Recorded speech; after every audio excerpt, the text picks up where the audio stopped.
공인중개사 수험생 여러분 안녕하세요. 부동산 부수칠성 김하연 작가입니다. 우리 학교역을 위한 긴 여정을 김하연 작가의 동용모의사와 함께 100점의 꽃을 피우자 동백꽃 강의를 시작하겠습니다. 학습자료 문제는 네이버 밴드에서 출력할 수 있습니다. 이 밴드에 가입하세요. 이 시간에는 동백꽃 3회 2강을 시작하겠습니다. 구독, 좋아요 꼭꼭 누르고 시작해주세요. 이 시간에는 동용모의고사 제3회 51번부터 60번까지 10문제를 공부하겠습니다. 이 시간에는 부합을 먼저 공부하겠습니다. 이 부합 부분을 등한시해서 잊어버리기 쉽습니다. 오늘 한번 다시 복습합니다. 자, 부합물은 동산도 가능하지만 부동산도 부동산에 부합할 수 있습니다. 예를 들어서 이제 갑이 A라는 건물을 신축하고 B 부분을 중축합니다. 그럼 이 B 부분은 1층이 A 건물이죠. 기존 건물과 독립성이 있거나 없거나 둘 중 하나입니다.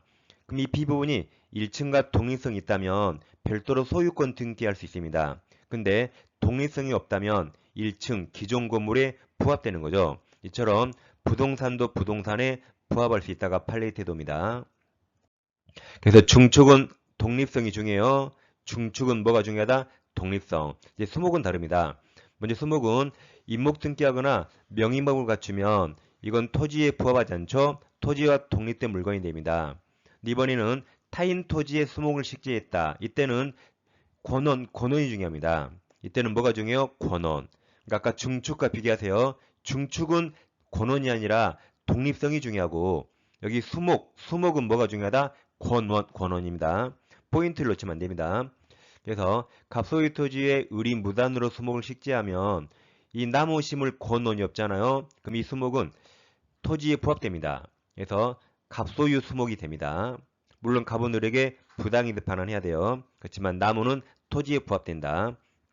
근데 이번에는 갑소유 토지를 을이 빌립니다. 지상권이나 토지 임차권을 취득해서 을이 지상에 나무를 심으면 이제 권원이 있잖아요. 이때 이 수목은 토지에 부합하지 않고 그럼 을소유, 식재한 을소유이 됩니다. 이처럼 자 권원은 소유자에게 빌려야 돼요. 누구에게 빌려야 돼요? 소유자에게. 그렇지 않고 밑에 판례가 나있죠? 토지 소유자 승낙 받음이 없이 임차인 동그라미 임차인 승낙만 받아. 그러니까 임차인 승낙만 받았죠? 그럼 임차인을 써요. 네가 뭔데라고. 네가 뭔데? 네가 진 게 뭐야? 그래서 한마디 하세요. 네가 뭔데라고. 누구한테 권한을 얻어야 돼요? 토지 소유자. 임차인 네가 뭔데? 임차인 아니에요. 다시 임차인 승낙만 받아서 그 부동산 위에 나무를 심었다면 특별한 사정이 없는 한 토지 소유자에 대해서 그 나무 소유권을 주장할 수 없습니다. 이렇게 소유자에게 빌려야 돼요. 자, 문제 보겠습니다. 51번. 부합 설명 틀린 겁니다. 기억. 토지역 건물은 전혀 별개라 건물은 토지에 부합하지 않습니다. 니은 농작물도 건물하고 똑같아요. 농작물도 토지에 부합하지 않는다. 그럼 니은 타인 토지에서 경작 재배하는 농작물은 가로칩니다. 정당한 권원 유무에 불구하고 가로 즉 권원이 없더라도 토지에 부합하지 않습니다. 농작물 동그라미 쳐주시고 디귿 건물의 부합 동그라미 부합된 증축 부분이 가로 쳐보세요. 자 가로 경매 1차에서 경매 목적물로 평가되지 않은 때에는 가로 가로가 중요한 게 아닙니다. 부합된 게 중요하죠. 부합은 전체가 한 몸이라 매수인은 그 뒤에 소유권 전부 다 취득한답니다. 취득한다. 리을 자 토지 임차인 동그라미 쳐요. 써요. 아까 네가 뭔데? 네가 뭔데? 토지 임차인 승낙만 받아. 임차 토지에 나무 심은 사람은 다른 약정 없으면 토지 소유자에 대하여 그 나무 소유권 주장할 수 없습니다. 정답은 4번입니다. 그 다음 이제 아주 어렵지만 아주 중요한 겁니다. 이건 시험에 잘 나오니까 반드시 이해해야 됩니다. 자, 갑소유 토지에 을 건물이 있다면 을은 갑토지 사용권이 있어야겠죠. 그럼 법정지상권이 있는데 법정지상권은 등기 없이 취득할 수 있죠. 그래서 을은 등기 없이 법정지상권으로 갑토지를 사용할 수 있습니다. 여기서 첫 번째, 자, 토지가 양도돼요. 잘 보세요. 법정지상권이 양도됐어요. 밑에 토지가 양도됐어요. 토지가 양도되면 법정지상권은 등기 없이 취득했으니까 여전히 제3자에게 법정지상권 등기 없이도 제3자에게 대항할 수 있다. 근데 2, 3, 4는 이제 건물과 법정지상권이 이전됩니다. 그럼 이전될 때 양도 매매로 이전되면 양도는 등기해야 되죠. 그러니까 법정은 취득할 때 등기 없이 여기처럼 양도 처분할 때 등기해야 됩니다. 근데 만약에 경매로 취득하면 이건 법률 규정이라 등기 없이. 그 다음 건물과 법정지상권은 따로따로 양도할 수 있습니다. 이 네 개를 잘 비교해야 됩니다. 그럼 다시 볼게요. 갑소유 토지에 을 건물이 있는데 을은 법정지상권을 등기 없이 취득했습니다. 첫 번째, 다시 갑소유 토지 을 건물이 있죠? 법정지상권 등기 없이 취득해요. 따라서 등기 없이 소유자 갑에게 주장할 수 있으니까 갑은 을에게 철거 청구할 수 없습니다. 여기서 자, 지상권이 넘어가는가 토지가 넘어가는가 잘 보세요. 뭐가 넘어가죠? 토지. 토지가 매매돼서 병이 소유권 등기하면 그럼 을은 등기 없이 법정지상권 먼저 취득했죠. 병이 소유권 나중에 취득했죠. 그럼 을은 여전히 등기 없이 여전히 토지 소유자 제3자에게 대항할 수 있습니다. 지상권이 넘어간 게 아니에요. 토지가 넘어갔습니다. 다음 밑에 2번은 현재 을에게는 건물도 있고 건물을 위한 종된 권리 법정지상권이 있습니다. 여기서 을이 병에게 건물을 양도 매매하면 특약이 없는 한 종된 권리 법정지상권 양도도 여기 포함됩니다. 따라서 병은 건물 소유권 취득하고 법정지상권도 취득할 수 있습니다. 밑에 병, 건물 소유권 등기해야 됩니까? 등기 없습니까? 찍지 마시고 지금 양도가 매매죠. 그럼 매매로 소유권 취득하려면 죽어도 등기해야 됩니다. 그럼 병은 법정지상권, 지상권 등기해야 됩니까? 등기 없습니까? 취득 원인이 여기도 양도, 매매 법률행위죠. 그러니까 등기해야 되죠. 그러니까 법정은 취득할 때 등기 없이 여기처럼 처분, 양도할 때 매매라 뭐 해야 된다? 등기해야 된다. 자, 3번과 비교하세요. 을은 다시 건물과 법정지상권이 있는데 건물의 저당권이 설정되면 이 건물 저당권은 건물을 위한 종된 권리 지상권에도 미칩니다. 이 자체도 시험에 아주 많이 나옵니다. 근데 저당권자가 건물을 경매 청구하면서 병이 경락받으면 병은 건물과 법정지상권 취득할 수 있죠. 왜냐하면 저당권이 지상권에 미쳤으니까. 그럼 이때 건물 등기해야 됩니까? 등기 없습니까? 이제 취득 원인이 경매 법률 규정이라 건물 소유권도 등기 없이 법정지상권도 등기 없이. 그럼 등기 없이를 세 글자로 뭐라 하죠? 등기 없이를 세 글자로 뭐 등기무, 뭐 전현무예요. 등기무가 아니라 당연히 취득한다. 전현무, 등기무 아니에요. 다음 네 번째는 이건 외우셔야 됩니다. 이건 외우셔야 돼요. 법정 논리가 없습니다.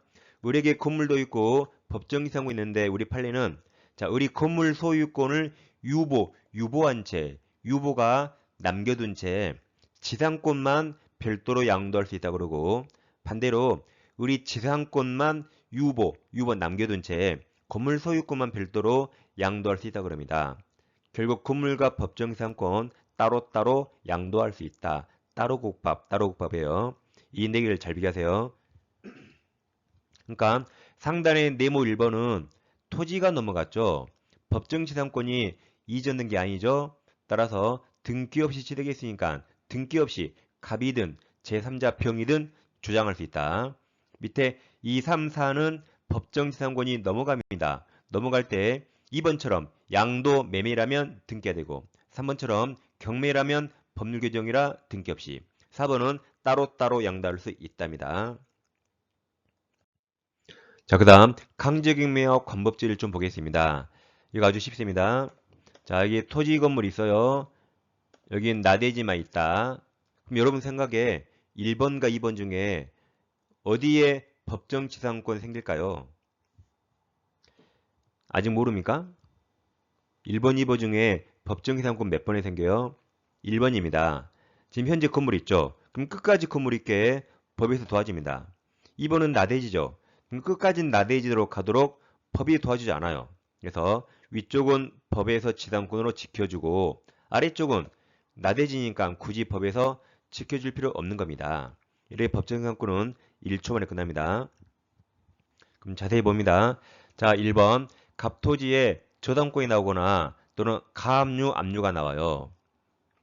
그 아래 토지에 마찬가지로 저당권이나 가압류 또는 압류가 나온다. 그럼 어떤 토지에 돈을 많이 빌려줘요? 당연히 나대지죠. 위쪽에는 돈을 적게 빌릴 것이고 아래쪽에는 나대지라 돈을 많이 빌려줍니다. 위쪽에서 1번 이렇게 있는데 자, 이 갑토지가 강제경매가 나옵니다. 그 말은 저당권이 경매한 거 아니죠. 저당권이 경매하면 의무경매고 그건 366조 법정상권입니다. 여기 가압류를 해서 경매한 거죠. 그래서 을이 경락받았다. 그럼 지상에 건물이 있죠. 법에서 지상권으로 도와줍니다. 그래서 철거 안 돼요. 철거 안 되면 건물이 살아있으니까 을이 토지 경락가를 적게 쓰겠죠. 그래도 이 채권으로 경락대금으로 충분히 채권 변제받을 수 있습니다. 따라서 굳이 아까운 건물 철거할 필요 없으니까 법에서 지상권으로 도와줍니다. 근데 아리는 나대지에 돈 많이 빌려줬죠? 근데 멋대로 건물 지었는데 후 토지가 여기도 강제경매가 나왔다. 저당권이 경매한 거 아니죠? 가압류에서 경매한 겁니다. 을이 경락받으면 지상의 건물 있죠? 이때는 법에서 지상권으로 도와주지 않습니다. 그러니까 이거 철거해야 돼요. 그래야 우리 토지 경락가를 나대지 가치로 많이 써서 이 많은 경락대금으로 이렇게 채권에서 할 수 있습니다. 자, 그럼 결론. 경매에 나오면 무조건 말소기준 원리. 여기도 예외가 아니에요. 경매는 무조건 말소기준 원리. 그럼 보세요. 부동산에 이 세 가지가 다 있다 가정해요. 저당권이나 가압류나 압류가 있다. 셋 다 있다면 이들 중에 날짜 제일 빠른 게 말소기준 원리입니다. 그리고 이들 중에 셋 중에 날짜 제일 빠른 사람이 그 셋 중에 돈을 제일 많이 빌려줘요. 따라서 이 셋 중에 제일 빠를 당시에 건물이 있었으면 법정상권 인정되고 그다음 이 셋 중에 날짜 제일 빠를 당시 말소기준권리 당시에 건물이 요건 나대지잖아요. 건물이 후에 생겼죠. 나대지였죠. 그럼 발생하지 않는다. 경매는 무조건 말소기준권리. 따라서 이 강제경매는 매각대금 완납시 기준이 아니에요. 그게 오답으로 제일 많이 나와요. 매각대금 완납시 기준이 아니라 부동산에 저당권이나 가압류나 압류가 있다면 셋 중에 제일 빠를 당시 건물이 있었는가 없었는가 기준입니다. 매각대금 완납시 X. 자, 52번. 법정상권 설명 틀린 겁니다. 1번은 자, 저당의 동그라미 쳐요. 저당 목적물이 토지에 대해서 법정상권 동그라미. 그럼 두 개 묶어요. 그럼 이건 저당권이 있으니까 씁니다. 366조 법정상권.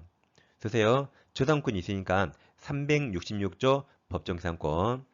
그럼 이건 물권법이라 강행규정입니다. 배제약정 무효. 계속 보세요. 법정상권을 배제하는 저당권 설정 당사자 사이 약정은 효력이 있다. 틀렸죠? 무효이다. 효력 없다. 강행규정 위반. 정답 바로 1번입니다. 자, 2번이 훨씬 중요합니다. 2번. 법정지상권자가 지상건물을 제3자에게 양도 동그라미, 양도가 매매, 양도한 경우 제3자는 그 건물과 함께 법정지상권을 동그라미 쳐요. 등기하여야 동그라미 맞았습니다. 매매라 등기해야 된다. 그럼 2번과 5번을 두 개 묶어요. 2번, 5번 여기서 제일 중요합니다. 5번 보세요. 5번. 건물을 위한 법정지상권이 성립한 경우 그 건물에 대한 동그라미 칩니다. 저당권이 실행 동그라미. 두 글자로 경매. 경매되면 경락인은 동그라미 쳐요. 등기 없이도 동그라미.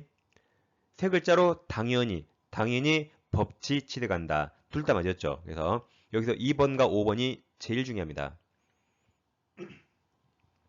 다음 동그라미 3번은 볼 필요 없어요. 읽어봐 볼게요.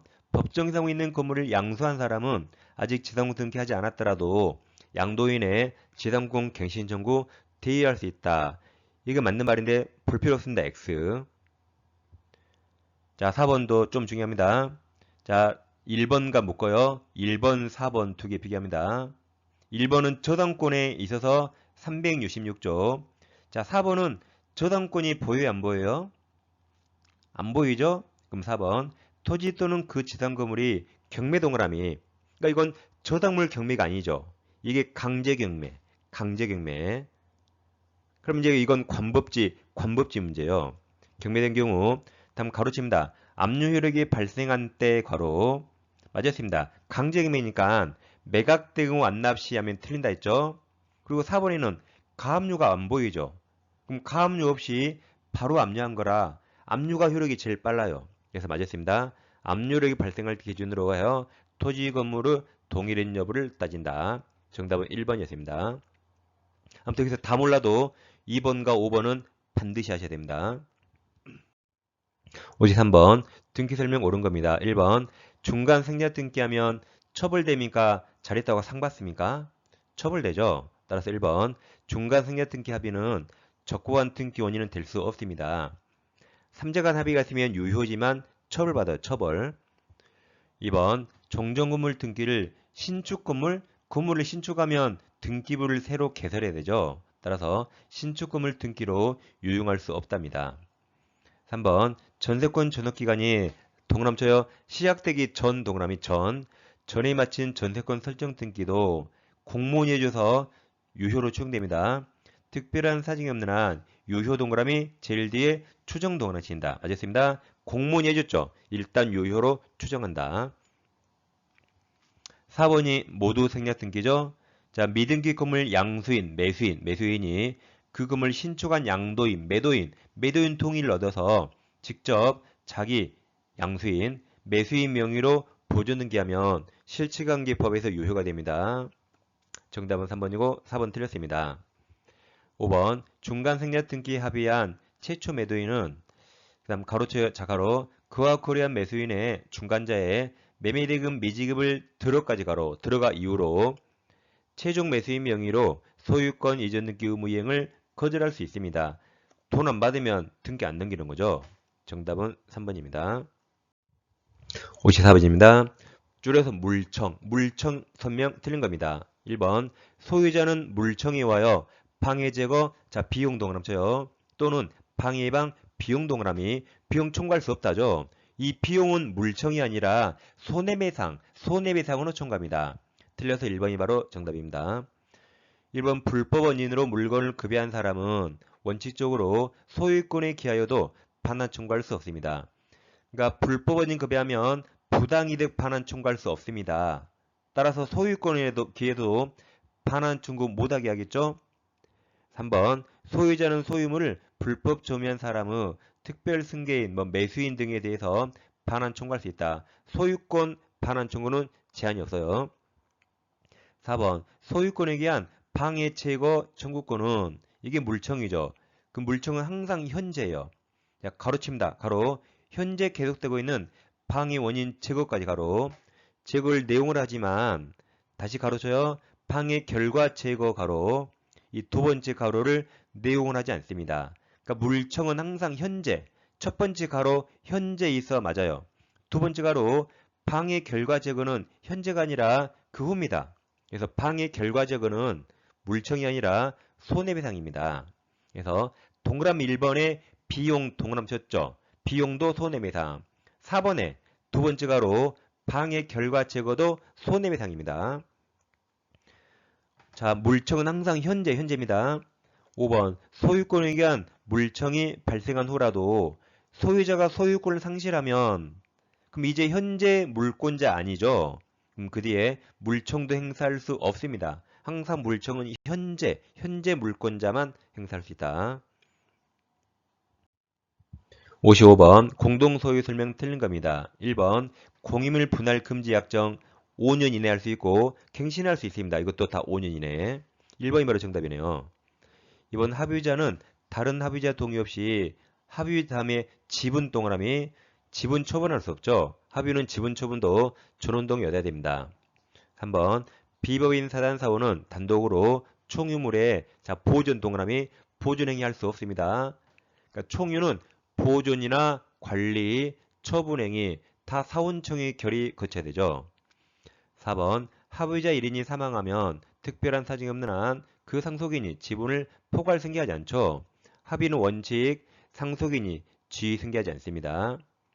5번 공유자 1인이 그 지분의 저당권을 설정한 후 공유물이 분할된 경우 다른 약정 없으면 저당권 설정 자포로 분할된 부분에 당연히 집중 동그라미 당연히 집중된 건 아니죠. 저당권자를 해야 할 우려가 있습니다. 정답은 아무튼 쉬운 데 있었네요. 다음 지상권에서 지료지급을 보겠습니다. 지상권. 일단 지상권 유상무상 가능하죠. 그것이 지료 지급이 성립 요소가 아니라 그러죠. 그럼 만약에 갑과 을이 지상권 계약합니다. 유상이래요, 이거에. 그러면 잘 들어보세요. 갑과 을은 지상권 계약 당사자라 유상이라고 등기하지 않더라도 지료를 청구할 수 있습니다. 당사자는. 근데 여기서 1-1에서 1번 지상권을 병이 이전받았다. 그럼 병은 지상권 계약 당사자입니까? 아니면 제3자입니까? 제3자죠. 그럼 제3자에게 유상이라고 태양을 내면 이때 등기해야 돼요. 그래서 제3자에게는 지료를 등기해야만 유상이라고 대항할 수 있습니다. 근데 갑과 을 당사자끼리는 등기 안 해도 주장할 수 있다. 그 다음 갑부동산의 을이 지상권 취득했는데 지료 1년 연체합니다. 여기서 소유자가 병으로 받겠다. 그러면 을이 다시 1년 연체합니다. 자, 이것을 지료 지급 연체가 토지 소유권 양도가 동그라미 4번이잖아요. 양도 전 동그라미 3번, 양도 후 동그라미 5번. 이 전후에 걸쳐 이루어졌죠. 이때 병은 이거 합산해서 2년이니까 소멸 청구할 수 있나요? 할 수 없죠. 양수인에게 2년이 되지 않으면 소멸 청구할 수 없다. 1년 연체는 갑과 을 간의 채권 채무죠. 양수인 병에게 2년이 돼야 소멸 청구할 수 있습니다. 그 다음 갑부동산은 지상권 을이 있는데 자 1-라고 저당권 병이 나옵니다. 이게 지상권을 목적으로 저당권을 설정했죠. 그럼 병의 저당권 목적물은 지상권인데 을이 지료를 2년 연체합니다. 그럼 지상권이 소멸하면 저당권자가 저당 목적물을 상실합니다. 따라서 그 사실을 저당권자에게 통지하고 즉시가 아니에요. 상당 기간 줍니다. 왜냐하면 병은 지상권이 없어지니까 다른 담보를 요구해야겠죠. 을이 담보가 없으면 을 장기라도 끄집어내야 되죠. 을 배 자르고 장기 끄집어내고 배 꼬매고 치유되고 그 상당 기간 보장합니다. 그 기간이 지나서 지상권 소멸한다. 즉시 X. 자, 56번 보겠습니다. 자, 사람의 주의하세요. 을 소유 토지의 동그라미 설정된 갑의 지상권 동그라미 옳은 겁니다. 1번 아까 있죠. 따로따로 양도할 수 있다. 갑은 그가 을토지에 신축한 X금을 소유권을 유보 남겨둬서 지상권만 따로따로 양도할 수 있다. 따로 곡박. 2번 갑 권리가 법정 지상권일 경우 지료에 관한 협의나 법원 지료 결정이 없다면 그럼 얼마 내야 할지 모르죠? 모르니까 아직 을은 지료 연체를 아직 주장할 수 없습니다. 얼마 줘야 되는데? 모릅니다.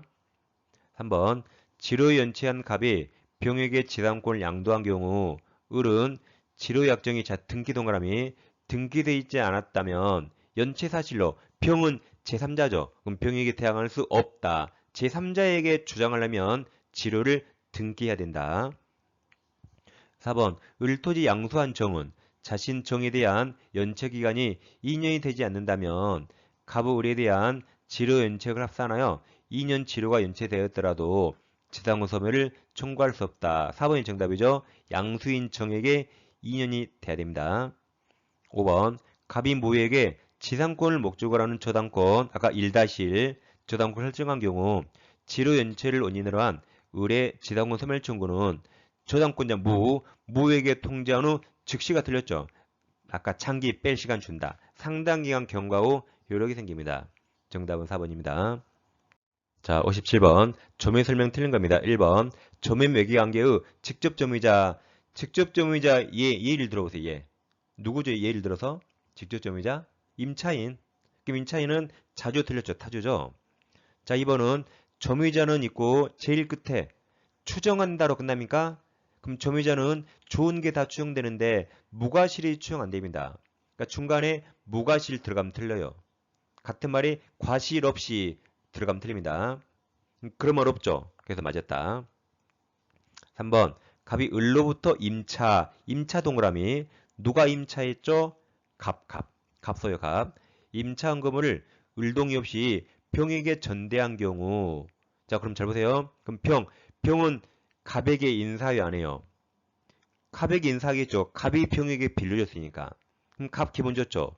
그 뒤에 갑은 간접점유자 맞습니다. 병한테 인사받잖아요. 병한테 월세도 받죠? 그래서 간접점이 맞아요.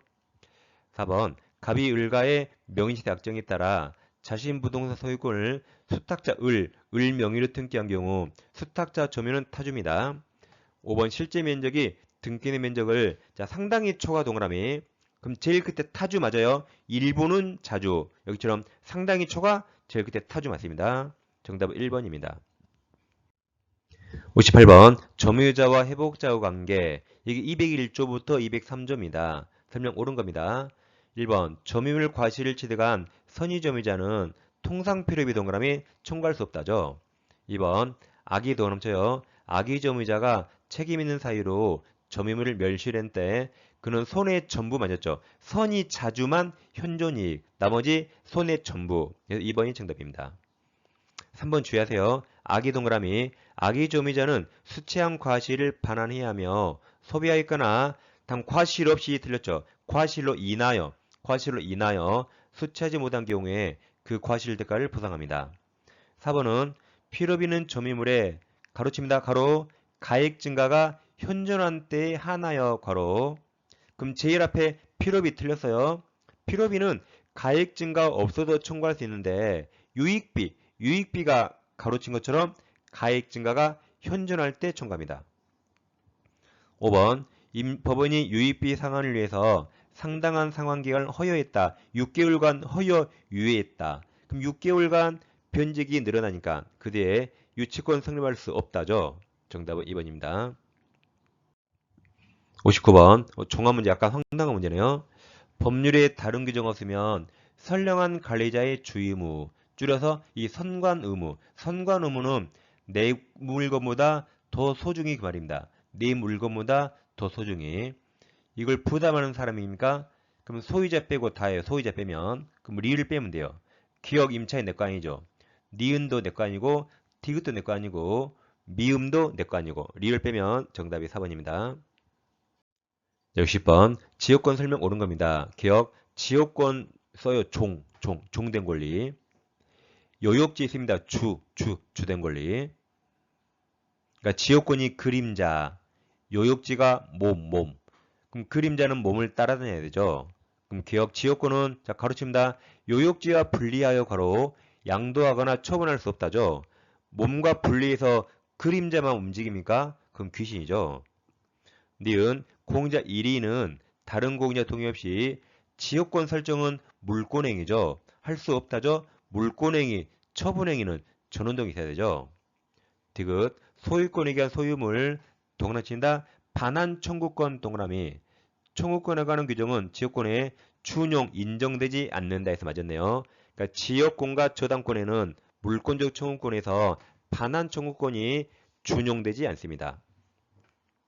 리을 통행 지역권, 아까 지역권이 써요. 종된 권리. 지역권을 주장하는 사람은 스스로 통행으로 편익을 얻는 요역지 써요. 요역지가 있음을 주장 증명해야 된다. 그러니까 종된 권리가 있으려면 주된 권리가 있어야겠죠. 그러죠? 주된 권리가 없는데 종이 나올 수 없잖아요. 그러게 증명해야 된다. 자, 미음. 자기 소유 토지에 도로를 개설해서 타인에게 영구적으로 사용하도록 약정하고 대금을 수령한 것까지 사선을 끊어요. 그러니까 자, 갑과 을이 이런 행동을 했어요. 갑과 을이 이런 행동하고 자기들이 뭘 한지 모릅니다. 도대체 우리가 임대차 했는지 전세권인지 몰라요. 그래서 법원 가서 우리가 한 짓이 무슨 짓이죠? 물어봤더니 그 뒤에 법원이 그게 지역권 설정에 합의가 난 짓이에요. 라고 알려준 겁니다. 가서 지역권 등기하겠죠? 맞습니다. 네, 옳은 거라 정답은 3번이 되겠습니다. 자, 시간에는 51번부터 60번 공부했습니다. 다음 시간에 계속 이어서 공부하겠습니다. 자, 수고하셨습니다.